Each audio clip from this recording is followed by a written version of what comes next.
Film ini dimulai dengan seorang veteran pasukan khusus Angkatan Darat Amerika Serikat bernama Chris yang baru saja kembali ke kampung halamannya di Washington DC setelah 10 tahun bertugas. Saat dalam perjalanan pulang, dia kemudian melewati sebuah pabrik yang terbengkalai. Chris kecewa melihat pabrik tersebut ditutup karena dulunya pabrik tersebut merupakan tempat untuk mencari pekerjaan. Sheriff setempat kemudian menghampiri dan menyapanya sementara dia membaca pemberitahuan penutupan. Ketika Sheriff mengenali Chris, dia kemudian menawarkan tumpangan untuk pulang yang awalnya ditolak oleh Chris. Chris kemudian masuk ke dalam mobil polisi setelah Sheriff mengejek penangkapannya.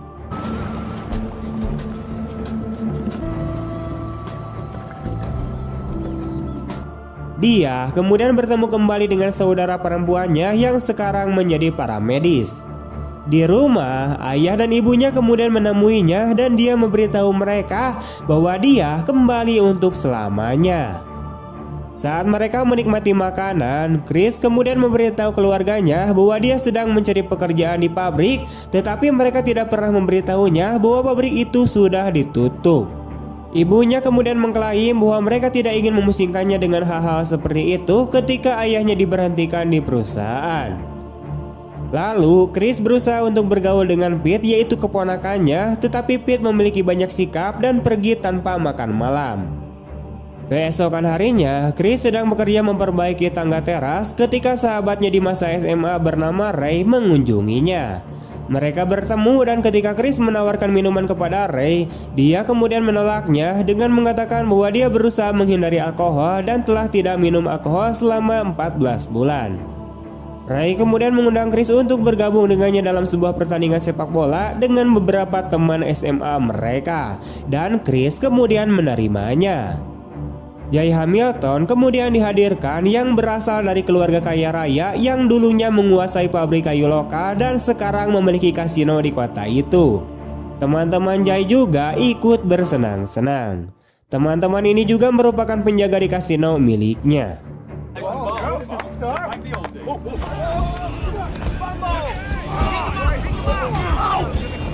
Sepanjang pertandingan, tim Hamilton sangat keras. Chris mengamati Pete di dekat bangku penonton saat bermain. Dia bergaul dengan beberapa remaja yang merokok.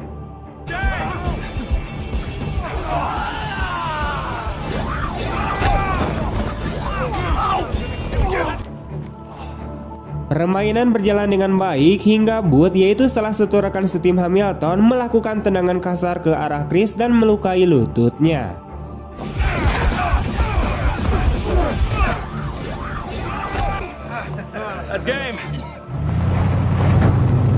Pertandingan berakhir dengan semua orang berhubungan baik karena Chris tidak mengkonfrontasi Booth tentang tindakan kasarnya. Chris dan teman-temannya kemudian diundang untuk menghadiri kasino Hamilton. Pete kemudian melintas dengan skuter kecilnya dan Chris memperingatkan Pete untuk tidak bertemu dengan teman-temannya lagi, namun Pete hanya tersenyum dan pergi. Mereka kemudian tiba di kasino Hamilton pada malam hari dan sangat senang dengan suasananya. Di sekeliling para pelayan dan penarinya terdapat para wanita yang berpakaian minim. Mereka kemudian bertemu dengan Hamilton yang mengarahkan para pegawainya untuk memperlakukan kelompok tersebut seperti tamu VIP dan membawakan minuman untuknya. Chris diantar ke sebuah bilik terpencil untuk berdansa. Namun dia menyadari bahwa dia mengenali penari tersebut dan mengamatinya. Ketika wanita itu melihat wajahnya, dia berhenti. Danny kemudian memanggil namanya, tetapi wanita itu terus berjalan pergi.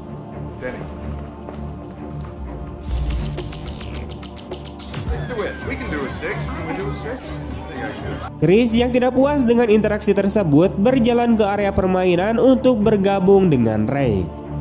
Dia kemudian mengamati seorang pencuri dadu yang menggunakan dadu di sana dan menghadangnya, dan pria itu memanggil petugas keamanan.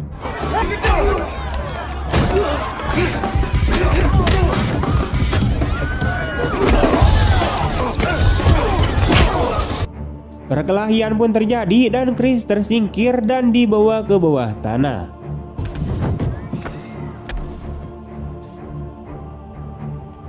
Dia terbangun dan mendapati 3 orang menahannya, sementara Bud melepaskan tanda pengenalnya. Pria itu kemudian memotong anggota tubuhnya dengan pisau lipat.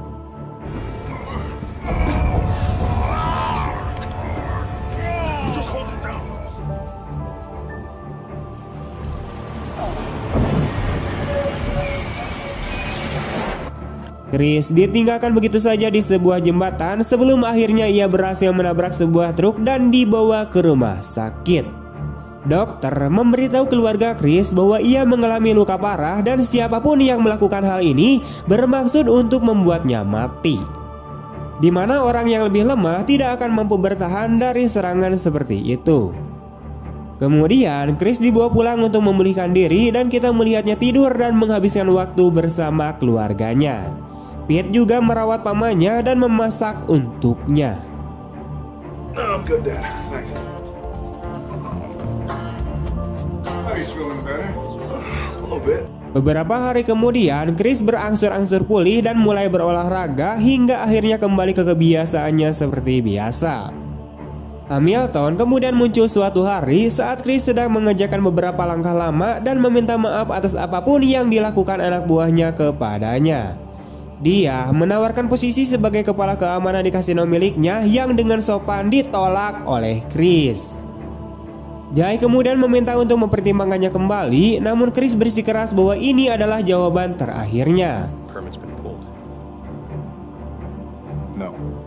Jay Hamilton kemudian mengeluarkan sebuah amplop berisikan uang dan menawarkannya kepada Chris sebagai pembayaran untuk semuanya. Namun Chris sudah bisa ditebak akan menolaknya.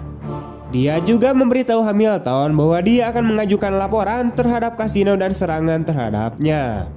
Jadi selanjutnya Chris berhenti di kantor polisi dan mendiskusikan laporan tersebut dengan sheriff bernama Watkins. Yang membuatnya terkejut, sheriff itu memberitahukan bahwa kasusnya telah diselidiki dan tidak ada bukti yang cukup untuk mendakwa orang-orang tersebut. Watkins kemudian mengklaim bahwa sejak pabrik runtuh, kasino telah menjadi satu-satunya sumber pendapatan kota dan oleh karena itu tidak mungkin untuk meruntuhkannya ataupun mengambil tindakan terhadap pemiliknya. Case closed, basically. Please get out of my building. I'm not gonna let this stand. Setelah mendengar semua itu, Chris kemudian pergi dengan tak berdaya, namun tidak sebelum memperingatkan Watkins bahwa dia akan mengungkapkan semuanya. Singkat cerita, Danny mengunjungi Chris keesokan harinya dan mereka memiliki sejarah yang romantis. Mereka berjalan-jalan sebentar bersama dan mendiskusikan kota itu dan betapa bengkoknya kota itu. Dengan setengah bercanda, dia menyarankan untuk mencalonkan diri sebagai sheriff pada pemilu yang akan datang. Dan dia menjawab bahwa dia mungkin akan mencalonkan diri. Ketika Chris kembali ke rumah, ibunya memberitahu bahwa Pete telah meninggal karena overdosis. Mereka kemudian pergi ke tempat kejadian di mana Michelle memberitahu bahwa anak itu telah stabil tetapi dia sangat dekat. Dia memberitahu apa yang dia gunakan. Teman-teman Pete mengakui telah mendorongnya untuk melakukannya. Chris mendekati mereka dan menuntut untuk mengetahui siapa yang membawakan barang tersebut. Anak muda itu sangat marah dan mengklaim bahwa mereka menerimanya dari penjaga keamanan kasino. Chris mengabaikan peringatan orang tuanya dan pulang ke rumah untuk mengambil pistolnya dan menuju ke kasino. Pada menit terakhir, dia berubah pikiran dan meninggalkan senapan di dalam mobil dan mengambil tongkat dari truk dan masuk ke dalam kasino kemudian menghancurkan mesin judi. Ketika para preman Jay mencoba menghentikannya, ia memukuli mereka dengan sebatang kayu dan tangan kosong.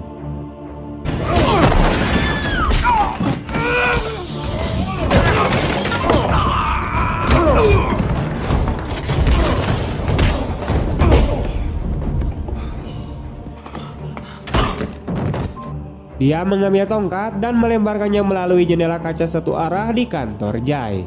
Dia pergi ke jalan untuk menunggu polisi dan ditangkap karena penyerangan di tempat itu. Selanjutnya, dia bertemu dengan seorang pengacara tentang persidangan yang akan datang. Jay kemudian muncul di pengadilan dengan sejumlah saksi dari kasino miliknya yang mengatakan bahwa Chris menyerang mereka.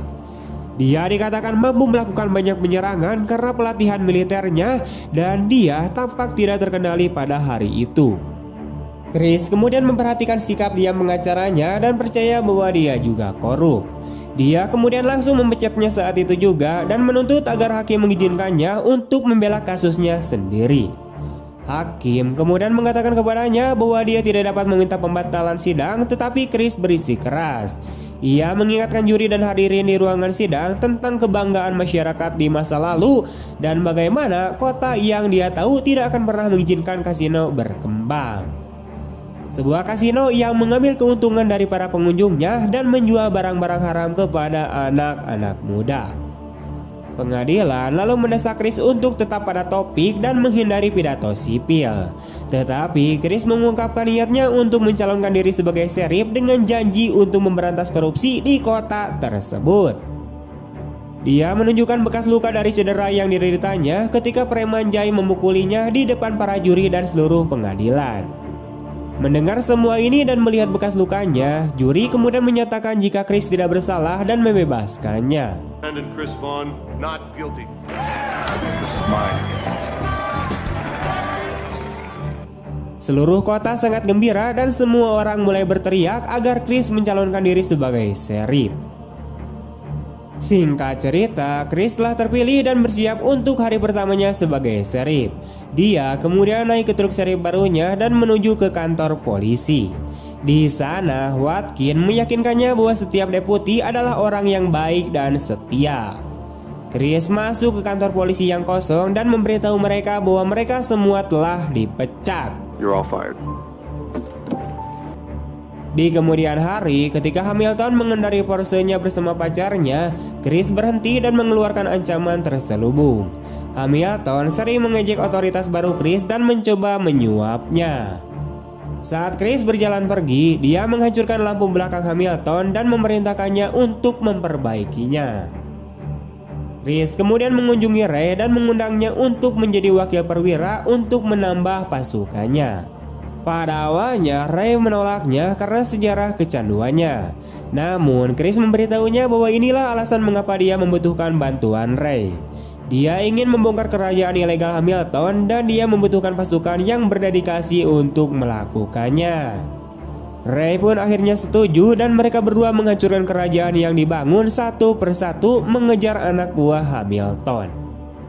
Ray kemudian mengklaim bahwa bahan yang dijual berkualitas bintang 5 menyiratkan bahwa bahan tersebut diproduksi di pabrik. Chris kemudian menyarankan untuk pergi dan mendapatkannya. Namun Ray mengklaim bahwa karena orang yang menjualnya bersih, mereka harus melacak pemasoknya. Jejak tersebut akhirnya membawa mereka ke Booth dan mereka berhasil menangkapnya setelah menemukan sebuah paket pada dirinya untuk membuatnya berbicara. Sementara Booth diawasi, Chris dan Ray memutuskan untuk membongkar truk pick up khusus milik Booth.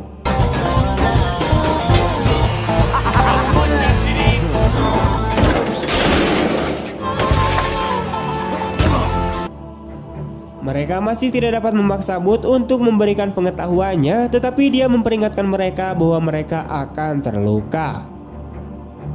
Chris menawarkan untuk memberikan ayahnya senapan untuk membuatnya tetap aman di rumah, tetapi dia menolak. Chris menyerahkan senapan tersebut dan mereka saling memperingatkan satu sama lain untuk berhati-hati. Kembali ke stasiun, Chris mendesak Ray untuk mengawasi rumahnya karena dia tahu Hamilton tidak akan tinggal diam. Danny kemudian mengunjungi Chris di stasiun mengetahui bahwa Booth ditangkap pada malam hari.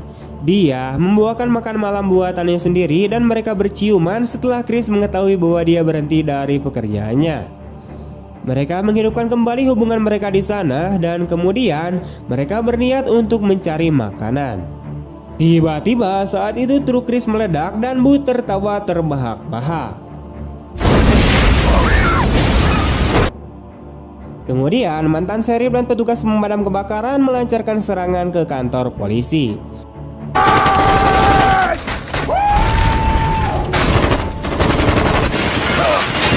Mereka menembaki Chris tanpa pengetahuan bahwa Booth berada di salah satu sel yang dengan cepat disadari oleh Booth. Dan ia juga kemudian mulai berteriak memanggil Chris. Untuk membantunya keluar, Chris memerintahkan Danny bersembunyi di pondasi bangunan dan memberinya pistol. Dia kemudian mendekati Booth dan mengambil keuntungan dari situasi tersebut, memaksanya untuk membocorkan rincian mengenai pabrik ilegal Hamilton. Booth kemudian mengakui bahwa pabrik tersebut dibuat di pabrik kayu tua, namun ia tertembak dan mati sebelum Chris dapat membebaskannya. Chris berhasil mengembalikan Watkin dan anak buahnya ke rumahnya dengan bantuan Danny.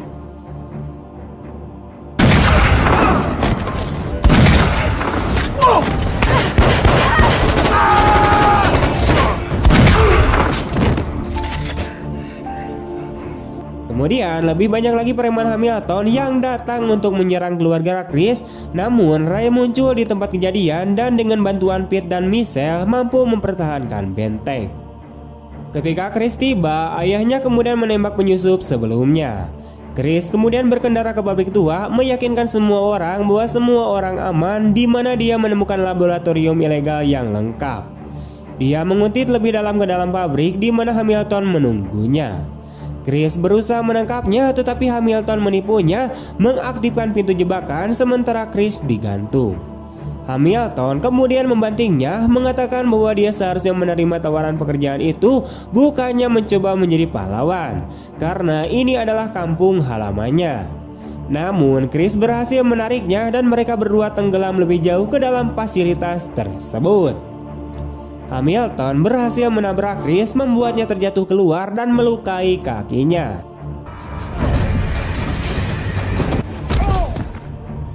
Dia melarikan diri ke hutan di sekitarnya, dikejar oleh Hamilton dengan kapak. Saat bersembunyi, Chris berhasil menyetel kembali tulangnya yang terkilir sehingga memungkinkannya untuk menghadapi serangan Hamilton. Dan ia pun terlibat dalam pertarungan yang sengit yang berakhir dengan Chris yang berhasil mengalahkan Hamilton. Dia berdiri di atas Hamilton bahwa hal ini mempengaruhi hubungan mereka karena sekarang ini adalah kotanya dan Hamilton ditahan. Chris dan Ray selanjutnya menutup kasino yang korup. Ray kemudian menyelinap pergi dengan membawa beberapa kenang-kenangan yang dengan rendah hati dicaci maki oleh Chris. Mereka kemudian masuk ke dalam mobil bercanda apakah Hamilton telah membangun kasino di penjara. Dan kita kemudian dapat melihat pabrik kayu kuno telah dibuka kembali, menyediakan lapangan kerja bagi penduduk setempat. Tamat. Oke, sekian dulu untuk video hari ini. Bagaimana tanggapan kalian tentang film ini? Jangan lupa tulis di kolom komentar. Dan jika kalian suka dengan video ini, jangan lupa untuk like, comment, share kemanapun kalian suka. Terima kasih banyak telah menonton. See you next time and bye-bye.